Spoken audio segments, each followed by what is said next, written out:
Welcome back to the Hand to Shoulder Solution, where pain meets its match. I'm your host, Carl Petitto. I'm an occupational therapist and a board-certified hand therapist. I specialize in treating orthopedic conditions that affect the fingertips through the shoulder. Let's talk about tennis elbow.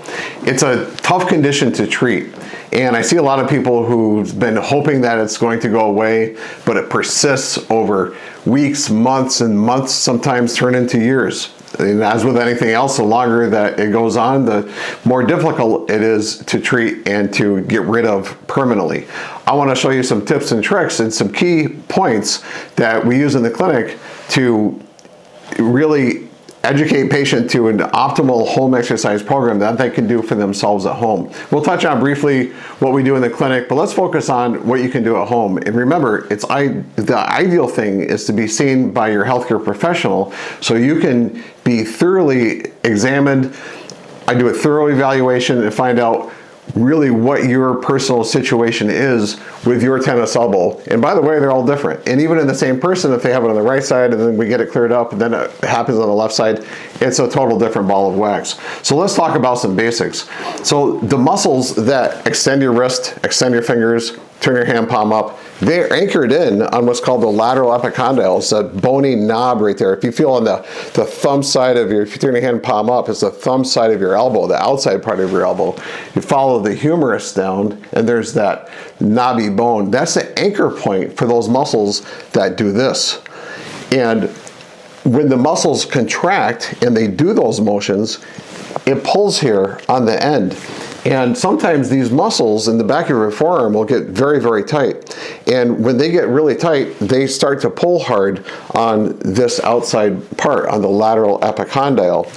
It's springtime where I live, and a lot of people are raking their lawns. I know I'm going to be getting a lot of tennis elbow and golfer's elbow conditions in the office. Golfer's elbow is a different condition. We're going to talk about that in a future episode. But staying with tennis elbow, when these muscles get tight and they're pulling too hard on there, causing excessive tensile or pulling stress on the origin where they're anchored, that starts causing pain, and it actually causes inflammation on the bone. And that's called lateral epicondylitis. Itis means inflammation. It's like with arthritis, tendonitis, the itis in the word means inflammation. Now, if we can lengthen out those muscles so there's not as much pulling on that location, then that is a very important first step in relieving the pain at that spot. So to loosen muscles, what's really nice is just a simple electric heating pad around the forearm. And I would do that 2 to 3 times a day, not more than 15 minutes. And I'll put it on it's important to have a thermostat and to have it on the lowest or medium low or even medium setting, but not high. We don't want hot heat on that. So after the heat, it's nice to stretch down like this, fingers free. That stretches the muscles that extend your wrist that are anchored up here. And I would hold this stretch I direct people to hold the stretch for 20 seconds and then relax one more time for 20 seconds.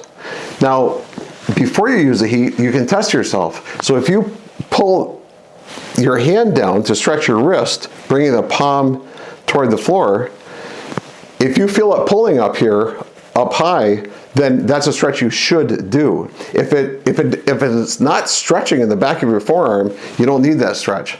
Let's go to the next one. So the next one is your finger muscles. So if we wrap those finger tendons around the joints and you grab your fist and you pull your fist down, if you feel that just stretching on the back of your hand or on the back of your wrist, you don't need that. But if you feel it stretching on the back of your forearm up higher, you need it. 20 seconds. Relax. Again for 20 seconds. Very quick and easy. Doing that 2 or 3 or 4 times a day. Where people go wrong is they might make it a habit and they think more is better and they're going to do it all the time. Then it's just pulling on here too much and it's aggravating. It's just too much. The perfect analogy is you have to water your plants, but you can't water them all day long. So let's talk a little bit more mechanics. So we know that on the back of the forearm, the muscles do this, they do that. The opposite is on the other side of the forearm. So on the palm surface of your forearm, those muscles close your fingers into a fist. They bend the wrist toward your palm. They turn your hand palm down. If those are really, really tight, then guess what? It makes these work harder because they're pulling against these tight ones on the opposite side. So all you have to do for this, turn it palm up, palm to palm, bring it down. Does that stretch a lot really up high up here? If it does, that one should be added to your routine as well. Now, let's talk about cold versus heat. Cold shrinks. If we put cold on the tight muscles, it's going to shrink the muscles and make them even tighter, okay? So we already talked about you want the heating pad around the muscles. On the bony part, you can take an ice cube and just touch an ice cube just ever so slightly to that bony area where those are anchored in, and only until deeply cold, 10 to 20 seconds, which is a lot better than an ice pack for 10 minutes. And in this area, the ice pack is just too wide. It's not going to penetrate enough. 10 to 20 seconds, direct ice, or stick the outside part of the elbow under the cold running faucet and just let it glance over that bony area right there, only until deeply cold, 10 to 20 seconds. When should you do that? You should do that midday, lunchtime or so, and at the end of the day, after dinner, before bed, knock down the inflammation. When you get up in the morning, your inflammation is going to be at its lowest point because you've been resting all night. So that's the reason for using cold later in the day, okay? Now, let's talk about some more mechanics.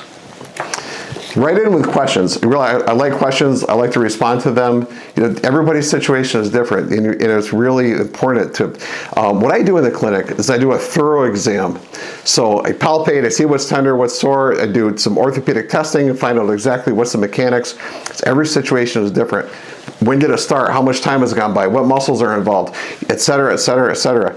One tool I use a lot is the Bandit, B-A-N-D-I-T, counterforce strap. So if we know that all these muscles, you can see them move, are anchored here, and the problem is pulling here, and then also in the clinic I determine is there also a tendon problem too.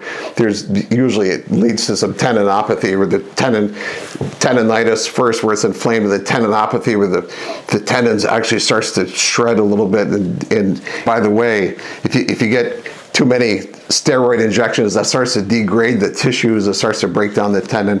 The best practices that have been determined by research is this kind of therapy, not so much the injections anymore. If you put a strap around here, that holds the muscle, so now when you do the motion, more of the pulling now is coming from here, not so much outside part of the elbow. Very effective.